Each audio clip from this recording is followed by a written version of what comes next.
أنا قلت لها إني شفت الدمية بتتحرك، بس هي ضحكت وقالت لي كريم كفاية أفلام رعب.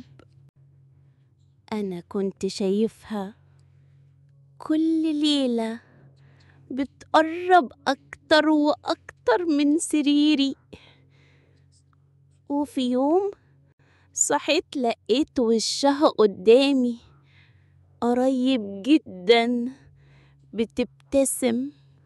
جريت من أوضة قلت لبابا، بس لما رجعنا كانت في مكانها ساكتة.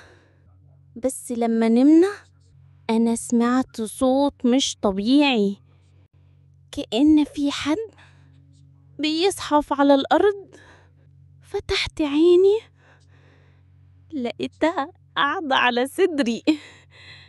قالت لي بصوت خفيف، احنا لسه في أول اللعبة يا كريم.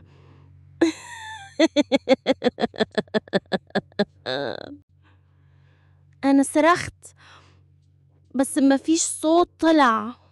وبعدين صحيت في المستشفى، قالوا إني وقعت من على السرير، بس أنا عارف الحقيقة.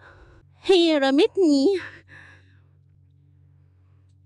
هي لسه هناك ومستنية اللي بعدي. تابعوني، اللي جاي مرعب أكتر.